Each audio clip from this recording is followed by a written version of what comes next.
All right, cool. All right, let's roll, guys. 3, 2, 1. Welcome to Double Fries No Slaw. It is May 16th. We're sitting here on an elite Sunday afternoon, Sunday evening.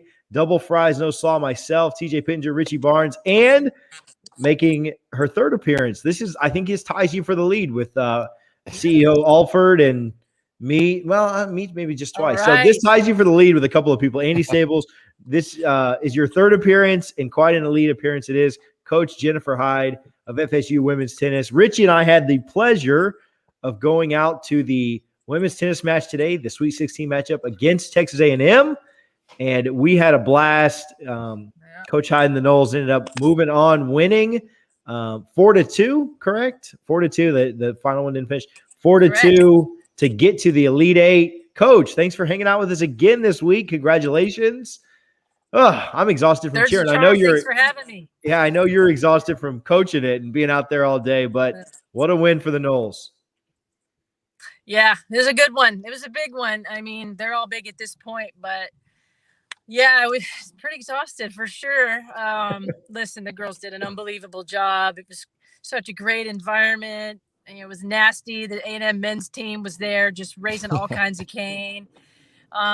But our fans were amazing. We had so many people there. And the girls were just rock solid. It was so gritty. And yeah, that was a fun one. That was tough, boy. I tell you, like I said last week, nothing's easy right now, and it's not going to be. And that see them step up and really dig their heels in and, dig their teeth into their matches and, hang with the highs and the lows that went. It wasn't going to come easy. You knew it's not going to come easy. And, and we got a couple deficits there in second sets, but we just kept bringing it. We kept bringing it. And I'm so proud of the girls. It's tough. It's tough what they're doing, but they're doing a heck of a job. And they earned this one, completely outright earned this one. This was a really good Texas A&M team. So I'm so proud of the girls and just so proud of the program. It is so nice when you get that doubles point first and get that in your back pocket to where you basically just have to split right on the singles and you move on. But yeah, started out well in a lot of the singles matches. And then, like you said, there were some moments where you're like, oh no. I was telling Richie, it's crazy. I mean, it's just like any other sport, right? Like you can feel so good on so many courts. And then you look up and you're like, oh, wait a minute. I don't feel as good right now. Things aren't as rosy as they were like 2-3 minutes ago. And so there were definitely some tense times. But yeah, absolutely incredible. I don't really even know, my only real experience with tennis, I told you this last week when you were on, it was really tough to follow when you're just kind of seeing one court. It's almost easier to just follow on Twitter because you guys do a great job of keeping all of the matches updated. It's really hard to follow when it's just one court and you don't really know what's happening everywhere else.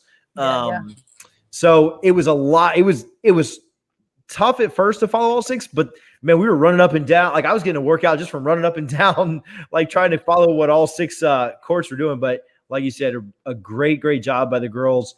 I asked you this off there, but I'll kind of like have you talk about it real quick, and we don't want to keep you super long, but how do you know who to go chat with, who to not chat with? Like you're essentially coaching. It's different than like a football game that has one ball and one play and, one thing at a time. And then you get a timeout and then you get a break and you go on to the next play.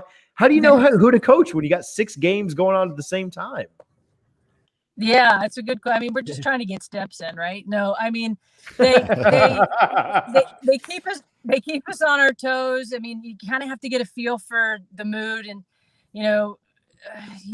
you like you can in the stands as well as coaches, like you can get a sense of some of the momentums, and then you have to pay close attention to that. And also it's kind of a player management thing in the moment as well. And depending upon how things are going on their court and some of the adjustments that they're making or not making that they need to make, it is a dance. It's a dance for 3.5, 4 hours. You have to stay pretty dialed in. And, all of us coaches my staff is awesome. They're doing such a good job really getting a feel for that and have all season. And that's part of the fun, right? I mean, that's, it feels a little bit crazy sometimes because you're like, oh, I'm 1 and I got to go down to 3 and I got to get back to 1, whatever.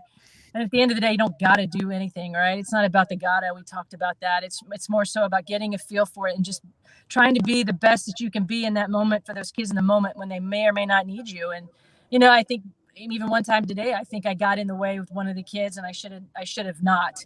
And we're imperfect, just like the rest of the coaching world, and but at the end of the day, it didn't. I think those guys win or lose the matches. I think we just try to support them and give them little cues here or there. At the end of the day, they're the ones who are executing. They're the ones who are making the shots and stepping up and pushing back and battling. And I think sometimes we can get in the way more than help, because they've got it under control so often. But it's fun. It's fun running around. You feel like a headless chicken sometimes, but I mean that's what we do, and it's what we love, and it's great to do it with this group. This group is such a fantastic, responsive, coachable group, but they're so good on their own too. We get that maturity with a lot of these guys, and like you said, we were talking about Vic. She's just like a duck, on top of the water. She's just chilling underneath it. She might be moving, but she's always going to be there. We've got Deanie, who's got a little more emotion. Kind of have to manage that too. You've got a little bit of everything. We got a lot of color. Sorry, my phones keep going off, but it's fun. That running around is good times. And the good thing is, when you're running around like that, things are happening. It's you're in the moment, and those guys are creating those moments, and they did just such a great job of it today. Just so awesome. We really enjoyed, Rich and I, watching. You just talked about Victoria Allen. She was fantastic. Won both of her single sets 6-2, and really, really dominated. She was really, really good. We enjoyed watching on court 6. Andrea Garcia, she was fantastic. She battled, nearly lost the first set, but held on to win. And then, like you talked about, Deanie, is that how you said it? Deanie. Yeah, she was the most fun to watch. I mean, up, down, everything else. She was a ton of fun to watch. And so, I'm excited. I'm gonna have like 4 screens going on Wednesday when you guys are playing. That way, I can kind of follow like each different court, because it's tough to do with just one. But man, we're gonna make tennis fans out of you guys yet. We're all about it, man. I had a blast. Had a good time with it. Richie, I know you're going to go next. Sorry. Yeah. So we talked a little bit off air, but I was impressed with the environment. Like, people really get into this, and this is the Sweet 16, and I had a blast. And you mentioned that Texas A&M had their men's team there, and we heard them loud and clear. Yeah. You thought it was going to be a Florida State home game, but they had that Texas A&M men's team. At one point, they were chanting how we got Jimbo, just sticking that dagger in us a little bit. I didn't even hear that. That's funny. So they were chanting that, but I thought it was such a blast. And how's it? What do you guys do from now? Like obviously today was an emotional day. Yeah. Great win. And you're getting ready for the Elite Eight against Texas, who was, I believe, playing Ohio State on the back end of where TJ and I were. Just talk about getting ready for Texas, because they are no joke. They are a very good team as well. Yeah, they're very good. They're very good. I mean, now we definitely need a day to recover, a couple days to recover from today. It is really hot, and it's not even as hot as it's going to be. But we'll probably recover. We got to get COVID test again very early on tomorrow morning. The girls don't know. We have to go at like 7 a.m. something crazy like that. I just got an email. I'm like, we win to go to Elite 8. We have to go at 7 a.m. for COVID testing, but okay. And then we'll chill. I think a couple of them probably won't even hit a ball tomorrow. We have a couple that will. Maybe get some massages, take care of the bodies. The body care right now is key. This having been through the marathon of a season. And that's good. That's the difference maker, having really good health, which we fortunately do. We're in good health, and knock on wood, hopefully it stays that way. And, we've already got videos of stuff of Texas, and we've got notes. We've got a lot of stuff we've been doing, kind of preparing to get ready for them. They're very good. They lost the finals on the national indoors. We beat them last year in to get to the Elite Eight of the team indoor championships. So, we have a little bit of familiarity with them, but at the same time, they have a little bit of a different team. They had a really close match with Ohio State today. I think it was 4-1, but it was tight. I think it was going to end up being 4-3 based on the scores. So now, honestly, guys, we got to enjoy this, because getting to the 8 is, twice in 3 years. And one of those years is, last year getting canceled. I tell you, it's tough. And I'm, we need to really appreciate this and enjoy it, because it's tough to get here. And these guys have been awesome. I mean, they just continue to fight, and it's great to know we're still dancing and our work isn't done yet. And they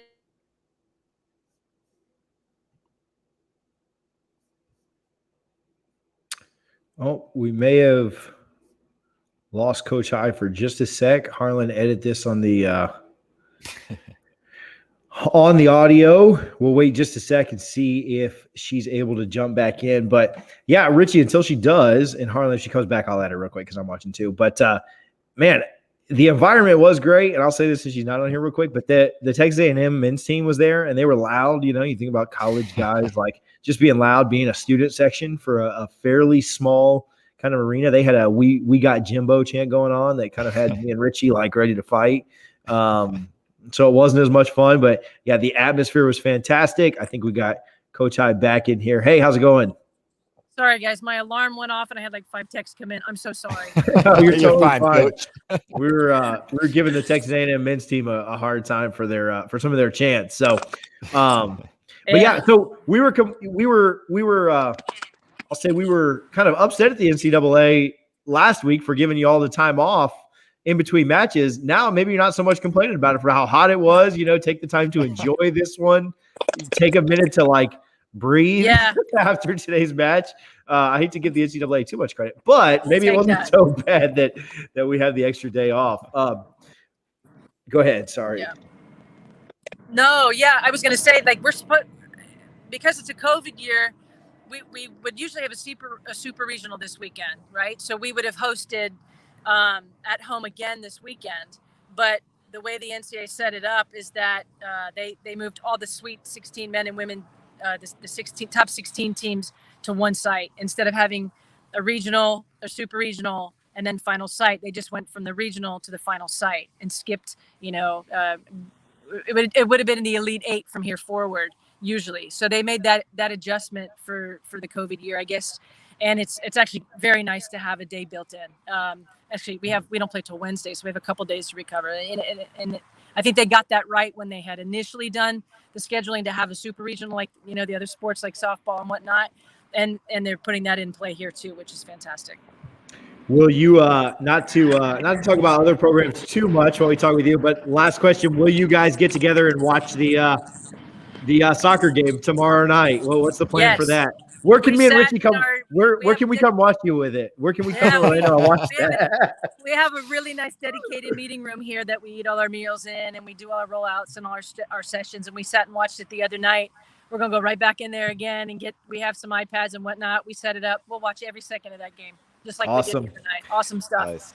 Well, we hope to be talking with you again next Sunday night. Best of luck on Wednesday, and let's keep this thing going. But thanks so much for coming on and hanging out. It was quick notice, but we had a blast today, and best of luck again to you and the girls on Wednesday and going forward. It was a ton of fun today. Thanks, guys. Really appreciate it. Thanks for coming. It was awesome having you there. It was a good one. Yeah, you had a blast, Coach. Thank you so much. Go Noles. All right, y'all. So Coach Jennifer Hyde of FSU women's tennis. Man, Richie, again, my wife was giving me a hard time for, leaving her with the 2 kids. Lindsay was giving you a hard time.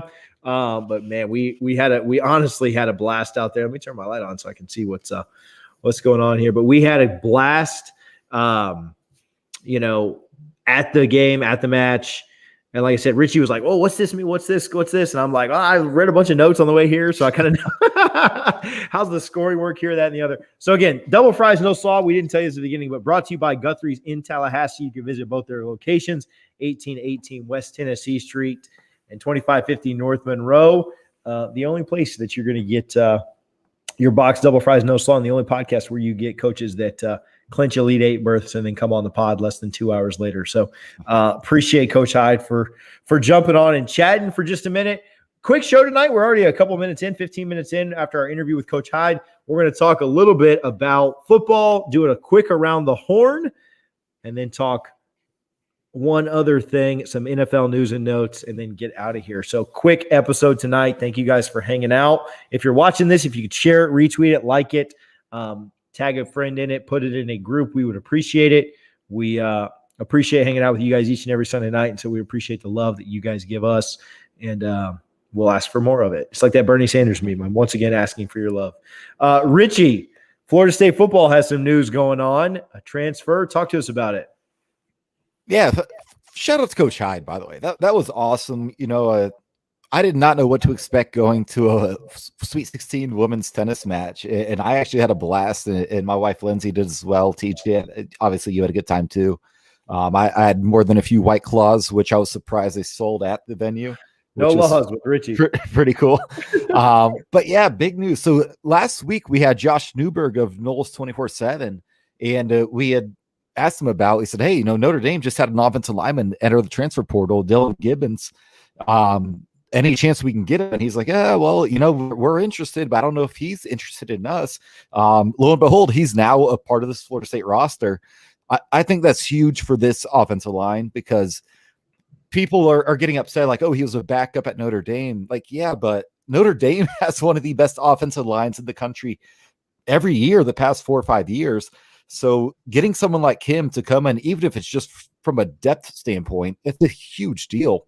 And that offensive line is going to dictate whether this team gets 5, 6, 7 wins. I hesitate to go more beyond that, but what were your thoughts when you saw Dylan Gibbons? I think it's a huge pickup for Florida State.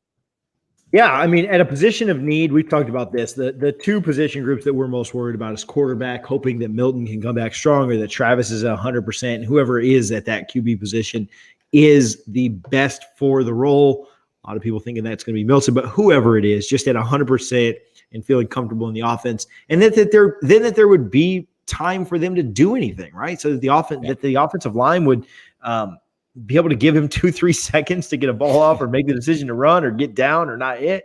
The worst position group, and there are some on defense too that we could call out, but the worst position group that FSU's had over the last 5 years, without a doubt. Really every year since 2013, it's been pretty shaky. He had absolutely elite talents like Jamison Dalvin that kind of minimized how bad it looked at times. But yeah, offensive line help and an offensive lineman from Notre Dame that was very highly sought after.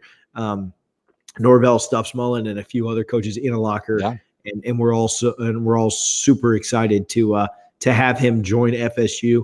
And again, the guys that we've talked about a bunch of transfers. We've obviously talked about Milton a ton. We've talked about guys on the defensive side of the ball, Johnson, and now this offensive line trade. Guys like what Norvell's selling, right? And whether that be a recruit or a transfer, it's got to come to fruition on the field. We talked about that with Newberg a little bit last week. If you haven't checked that interview out, go to our Periscope. It's all on Twitter now, but go to Twitter, go to iTunes, Facebook. It's all there for you to check out those old episodes. But go check out last week's interview with Newberg. It's got to translate on the field, but excited that guys like what Norvell's selling, and like that they're willing to stake their claim to fame on being part of Norvell's program and system. So super excited about the transfer that Richie mentioned for sure. Yeah, and both Mackenzie Melton and Andrew Parchment, who is the receiver transfer from Kansas, they met with the Florida State media this week. And Mackenzie Melton had something to say, and I joked to, obviously you do the Bourbon on a Budget podcast with Sonone, but Mackenzie Melton said, "This is the top to bottom, the best coaching staff I've ever been around." And I joked like, yeah, he was with the national title coaching staff at UCF. But the fact that he's giving such high praise, and then Andrew Parchment, I thought he gave a phenomenal interview. I don't know if you heard any of it. The Kansas receiver, I think he's going to be our wide receiver one. He's just very impressed with Mackenzie Melton. He gave love to Jordan Travis as well, but just a lot of good things. We talk a lot about culture, and we don't want to oversell it because we don't know what this will look like when we play Notre Dame in a few months here. But just seeing these transfers, you mentioned Jermaine Johnson, Mackenzie Milton, Andrew Parchment, they're all seem to be buying in, and this roster is pretty well flipped. I'm pretty excited to see what could be from this team, man. I think these, Mike Norvell made a concentrated effort to go through the portal this year. He said, "I'm going to sign very few high school kids. I'm going to go to the portal because we want to be competitive this year." And it seems like it's coming together. Yeah. We said that was the case on signing day. And we were saying it with bated breath. I'm trying to think of the way to say this. We were saying it with bated breath, hoping that we'd be right? Hoping that the things that happened in the transfer portal would kind of come to fruition, right? And so far, I mean, it has to depend on the field. I get that. That's what matters. And talking about it in May doesn't really matter.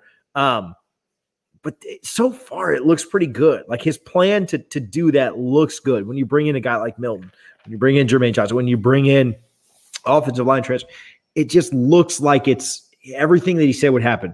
That Notre Dame game is going to be a lot of fun, and it's going to be huge. Notre Dame, we were able to hold Notre Dame and be competitive last year. I don't know that we ever really had a chance to win. I will say, I want to say we were driving down – either down 8 or 10 in like the third quarter. And then like we end up throwing a pick and we end up covering that spread. But like, I don't ever know that we had a realistic chance to win, but we were kind of in that game last year, right? Some fluky things happened first half to kind of keep us relevant. We covered the spread. Here's what I'll ask you, Richie. This is so, you're not going to take this. I might have to get Harlan in here based on Richie's answer, but I'll let you know in a minute, Harlan. If I offered you a 7-point loss to Notre Dame right now, would you take it? Yes. Oh, wow. I thought for sure the homer. No. If I asked that the week of the game, there's no way Richie's taking it. But I'm telling you right now, I appreciate your honesty. So I'll say this. It would depend how it looks. Like if we're down 14 with 30 seconds left and we get a garbage time touchdown, that's one thing. Even 14 though, like that's. But again, if we're down 7 with the ball driving and we turn the ball over in the red zone, that would suck. But at the same time, like that's progress. Like I'm all in on that point. Anything under 10 points. And I told myself, and I'm sure I'll go back on this, but I'm not betting on Florida State until at least 4 or 5 games into the season this year, just because I have no idea what to think. Like, what could this team be? But yeah, if this team can keep it within 10 of Notre Dame, I take that as a positive. Obviously, you got to win the next week, which you would, because I think it's Jacksonville State, whoever it may be. But the Wake Forest game's the big one, right? Beat Wake Forest. That's the game that could be the turning point of the season, one way or the other. But yeah, if you told me we were going to only lose to Notre Dame by 7, I would take it at this point, and I still think that's a game we can win. I really do. I think so too. I think we've talked about the fact that the schedule lines up with certain games that are going to be, almost sure losses. Somebody in the comments saying that we'll lose to 21 in Notre Dame. I don't think we lost by that many last year. We were worse. So, or it was at least close. So I lost by 16. Yeah. So yeah. So, find a new chat. So anyway, I think that, like Clemson and Florida look like games that will be almost certainly losses. Miami, North Carolina, Notre Dame look like probable losses to me, but games that we could potentially upset and win. Then you've got your sure wins like Jacksonville State and teams like that. And then your toss-ups like Wake Forest, Boston College, teams like that, North Carolina State. So anyway, yeah, I think that Wake one is huge because if you lose to Notre Dame, find a way to beat Wake Forest in week 3, and then you're 3-1. I mean, so let's not break down the schedule too much, but yeah, we've talked about that Wake Forest game is absolutely massive. So, all right, I alluded to this. We'll talk some FSU sports, and then we'll go to some NFL news. Harlan, get in here real quick. Get in here with your Comcast internet that you've got, and talk to us about FSU baseball. What happened this week? Yeah, so I hope the audio comes through clear because the video is kind of scratchy. But so FSU took 2 out of 3 from Clemson this weekend. They took game 1 on Friday, lost yesterday, and then took game 3 today. It actually relied on another pitcher, Davis Hare, bases loaded to get the winning run across in the 8th. So this was huge, one, because a lot of people out there probably don't know how the ACC tournament works, but it's very weird. It's actually a pod of 3 teams, and 4 teams get a 1 seed, and it's a round robin tournament. So if you go 1-1, every single team in your pod goes 1-1. The top seed moves on to the 4 playoffs. So for Florida State to get a top seed in the ACC tournament, they have to win the series next weekend. They had to win the series this weekend. So they got 1 out of 2 out of the way. They have to beat NC State next weekend 2 out of 3. If they do not, they will not get a top 4 seed in the ACC tournament. And which means they'd have to go 2-0, correct? Yeah, which means they would have to win both games of the ACC tournament. So they really need to win this series next weekend at NC State, which would not only get them a top seed in the ACC tournament, it would also help their RPI, which their RPI is the thing that's hurting them right now. Their ranking, their strength of schedule, nothing's hurting them other than their RPI. So a road win would be huge for an NC State team, which I believe their RPI is around 28. But the good news for Florida State is the last 2 weekends, their Golden Spikes Award winner catcher has played great on defense, but Matt Nelson has not hit a home run in the last 2 weeks and has really, other than a base hit or two there and a few walks, they've still produced without him, which is a really good sign. Lacey this weekend, the third baseman, was amazing, outstanding on Friday, outstanding on Saturday, and really good today. So the more that lineup keeps producing, it's really going to help them if they just don't rely on a few players. So, and one more thing to add, their ace, Messick, did not throw Friday with a back issue, but he did throw today. He let 3 earned runs across in the first inning, 1 unearned, but he came back 10 Ks. So we want him to get really healthy for next weekend. But big weekend next weekend. Y'all tune in for NC State. They really need to win that series. I was talking with Richie about it while we were at the tennis match. Baseball went down big early, came back, took the lead. Clemson took the lead again, like 6-5 or something, and then Florida State ended up coming back, another comeback, came back again. And so you like the resiliency. You like to see the team battle back. So many times in sports when you fought all the way back and then that team comes back and to take a lead on you, you just see kind of teams hang their head. Didn't happen today with the Noles. Ended up winning the series against Clemson. And like I said, it'd be really, really big. I don't know if Hunter's in here watching this or not. He usually is blowing up the comments when he is. So I'm assuming he's not. But hopefully we beat Hunter's NC State Wolfpack and exercise a little revenge so that I'm still upset about that blocked point after touchdown they had, or that blocked field goal they had against Liberty this year. So beat NC State. I'm all about that. Good stuff, Harlan. Y'all check out. Harlan will probably, I don't know what you're doing tonight, Harlan, probably have a baseball recap of everything he just said on an article that comes out. We started a website last week, doublefriesnoslaw.com. There's a spot at the top. You can hit news on the Noles and get updates on things like that. Baseball, softball. We've got a big soccer match we're going to talk about here in just a moment that goes off tomorrow. Women's tennis, football, of course. We welcomed a couple of new writers to that. We haven't made this announcement official on the timeline yet, but added a couple of new writers. If you're listening to this, Michael Settle and Dustin Franklin. If you're not, we'll announce it on the timeline tomorrow whenever Brian gets the edit out, but we're blaming Brian for that one. But thanks so much, Harlan. You guys check out his article that'll come out tonight or in the morning on FSU baseball's win and what they need to do so that they can get that number 1 seed in the ACC tournament against NC State. Thanks, Harlan. Yep.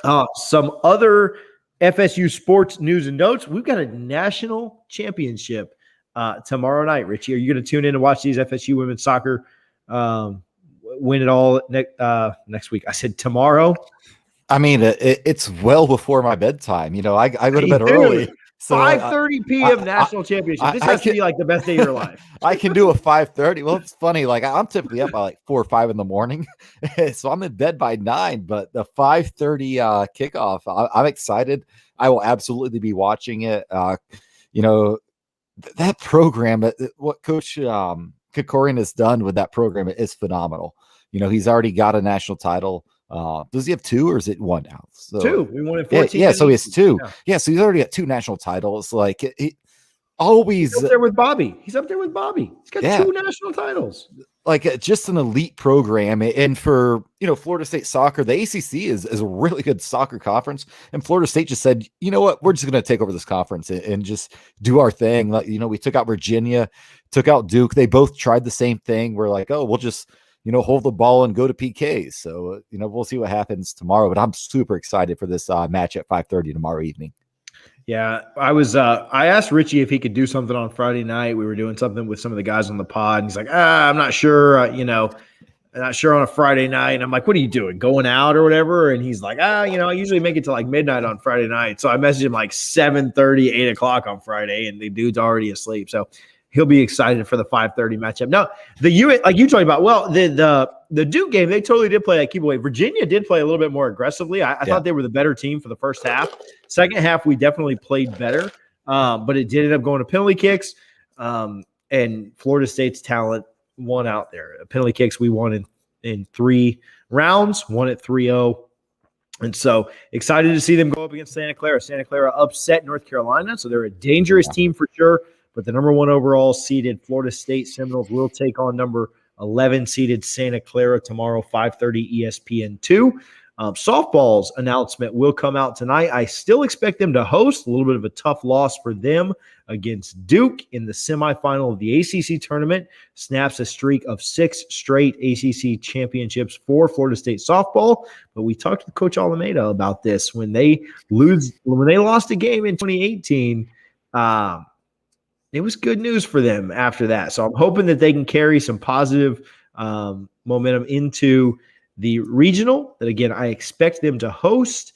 And those announcements will be made at 9 p.m. tonight. So if you're listening to this on Monday morning or anytime throughout the week, those announcements have already happened. And I assume, again, that Florida State will host a regional. It'd be pretty shocking if they didn't.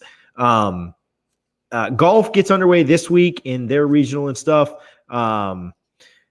Judge Juno in here commented, I gave you a hard time. Appreciate you hanging out while we do the show. Sorry for giving you a hard time. But I appreciate you listening to the Bourbon on a Budget. I'm excited for this podcast to be over so I can go break into some. So, but go Noles, even though you're not an FSU fan. Golf gets underway with some of their matchups this week. We talked about baseball plays NC State. And shout out John Pock, man, ACC Player of the Year again. Just the guy's a machine. And this is terrible, but I don't know her name, but Florida State actually had a women's golfer named the ACC Player of the Year as well. So just doing everything from a golf standpoint at this university. Really excited to see John Pack and what that team has to do in the tournament. Yeah, since you didn't remember the name, I will look it up for you just because I'm a nice guy. Beatrice Wallen. Yes. Was the name on that. So congratulations there. Pretty sweet though. They've got golf has a ton of stuff going on. They're playing right now. Sorry about that. They are playing right now. No, I'm wrong. Can't tell. Sorry. I'm looking at their stuff online. Please clean this up, Harlan, for the people that listen back later. You got a bunch of stuff to clean up. When Coach Hyde dropped, and now this one here with the golf stuff. I don't know if they're playing or not right now. I think they get underway tomorrow. So a bunch of exciting stuff with FSU. Before we go, shout out Kelvin Benjamin, who is making a return. Kelvin Benjamin. I think his body kind of fits that. I mean, he's massive. He's a matchup nightmare. Rest in peace, Chris Davis. He didn't really die. I mean, he just kind of killed his career when Kelvin went up over him on the national championship game-winning touchdown. But shout out Kelvin Benjamin. I actually, not to flex too hard, I shot him a text today. Maybe we can get him on soon. Just telling him congratulations. And so good stuff for KB signing a deal with the Giants. Much better than that other guy that signed a deal for tight end with the Jags. That's pathetic. Yeah. Richie, any thoughts on KB or that other loser that signed a deal in Jacksonville? I'm happy for Kelvin. You know, when he came to Florida State as a true freshman, you know, he had to redshirt because he couldn't get his body, you know, in the right shape that he needed to be. And, you know, that's kind of been a struggle for him, but such a nice guy, like just a good dude. And just the fact that, you know, him and Cam Newton had a really nice connection in Carolina that one year. Really excited for him to get a chance. He's by far the best pass catcher on the Giants now after they drafted that bum from Florida in the first round. So I'm really excited for KB. I'm not even going to talk about Tebow. He's not going to make the roster. If he does, it's irrelevant. I don't know what's going on there. I think Urban Meyer, he's got to be careful, man. He's getting in. I think he might be getting in front of his skis a little too closely right now because these are professionals. They want to know exactly what's going on. They just want to win. When you bring in someone like Tebow, I don't know, man. Yeah, like I saw the one target he had is in a career with the Jets when the ball just hits off his face mask. That's not going to work out. What are you doing, Urban? Do you feel like it's just a publicity? We're wrapping up, but let's while we're crapping on him, we will. He crapped on our team for 4 straight seasons, so we deserve this moment. It's completely a publicity stunt, right? Like but it's just such a weird publicity stunt. The news of it dropped on the day of the draft, right? Biggest day in Jags history. You're drafting Trevor Lawrence, who's the best prospect since Jameis, but then even a bigger Since Andrew Luck, probably, yeah. Yeah, like even a bigger prospect than Jameis was, and maybe even bigger than Luck was then, right? It's close, right? So, maybe the biggest QB prospect ever. And the news of this drops, right, gets leaked that Tebow, what a publicity stunt, I just don't understand a guy that's been out of the league 10 years, wasn't good and has now failed out of 2 leagues, right? Failed out of the NFL, failed out of the MLB. Never made the show, but failed out of minor league baseball. And now is trying it again and taking a roster spot from a potential rookie or somebody that could actually have a chance. I mean, he's not going to make this roster, right? Or does Urban just give him a spot because you don't use your 53 guys anyway? Does Urban just give him a spot on the roster? How many people are throwing to their 3rd tight end ever? Yeah, well, that's the thing. He has no competition right now, right? Does Jacksonville have another tight end on the roster? I think is it Mercedes Lewis? He's going up against a 40-year-old guy for that last spot. I just don't get it. It doesn't make a lot of sense to me. I get why, Tebow being he's from that area, from just south of Jacksonville in the St. Augustine, Ponte Verde area. But at the same time, why do that? You have Trevor Lawrence, you got Travis Etienne, you got a lot of excitement. Why bring this extra distraction around? But all the Jags fans I know, even Jags fans that went to UF, they don't like the move. They're like, what are we doing here? Yeah, my guy Darren that does chill takes on the Big 3 Roll-Up Network, shout out to the Big 3 Roll-Up, obviously. He's not a big fan of it. He's talked about the fact that Tebow should have done this 10 years ago, and then he'd probably still be in the NFL.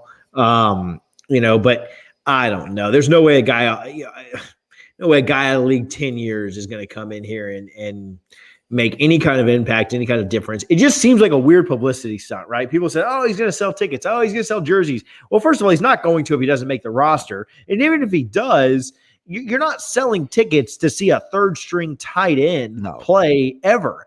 He's not going to get legitimate snaps. He's not going to get meaningful snaps ever. And so it's just kind of weird to me that that's your play. You sold more tickets when you hired Urban Meyer, and you sold more tickets when you drafted Trevor Lawrence. You don't need a sideshow freak to get in here and sell you more tickets because he's a 3rd-string tight end. I don't understand how that's relevant at all. And people, as somebody who is faith-based, say, oh, well, the faith-based jersey sales are going to be up. People that are Christians are going to buy. No, I'm not buying. People are not. That's not how it works. Literally in Christianity, it says don't make any false idols. So I don't, it's just stupid to me that they think that Tebow going to the Jags is doing anything. I do have a question for you, Richie. What number will be higher this year? Jameis Winston turnovers or Tim Tebow plays on the field? I don't think Tebow makes the roster. So I'll say Jameis turnovers, and I actually think Jameis is going to have a really good year. I'm excited to watch. Yeah, that's not like a Jameis slam. I'm obviously the Jameis guy, but I just didn't know if he does Tebow get 15 plays and Jameis has 10 interceptions, 20 interceptions. I'd be surprised if Tebow made the roster, but again, at the same time, they don't have another tight end right now that you could say, yeah, that's our tight end. So it's just wild that we're even having this conversation. But yeah, I'd say Jameis turnovers, not because I think he has a bad year, but I just can't fathom seeing Tebow. And we say this in week 1, watch him catch 2 touchdowns in the red zone, and everything just goes to hell from there. I don't even know. Yeah, it's a complete clown show. It's why the Jags are the Jags, right? You've got all this excitement around Urban Meyer and around Trevor Lawrence and building for the future, and you are a clown show. As much as I've ripped on the Bucs for the last year, right? You don't see the Bucs doing this, right? You don't see, even the Cowboys, who always want to be in the media and everything. You don't see Jerry Jones doing this. this is why the Jags are the Jags. It's an absolute clown show. And yeah, there's no way he makes the roster. And if he does, I'm excited for the videos that we're going to see on Twitter. I mean, nobody watches Jags games, so it's not like we'll see them live. But when the videos get shared on Twitter, I'm excited to see it. So. I do love that. We had the NFL schedule released this week. I love that the Jags and Dolphins are going to play in London when they're just a few hours down the road from each other. That's the NFL for you, So, but nobody goes to either one of those games. So, I guess it makes sense. At least you'll sell out a stadium in London when you do that. I think that's about all we have tonight. Richie, any shout outs before we get out of here? Nah, just real quick. Shout out Sadar Calhoun, man. I was a big fan of this guy. He announced today he's transferring to Texas Tech, so wish him nothing but the best. I just don't think it was a good fit at Florida State, but super likable guy. Wish him nothing but the best again. And then my last shout out, Wednesday morning, y'all tune in the Par 4 podcast. Oh yeah. Yes, sir. We are really excited. The Big 3 Roll-Up Network is expanding big time. We got a horror movie review podcast. We have chill takes. We have a bourbon review. So we don't have a golf podcast. I'm really excited.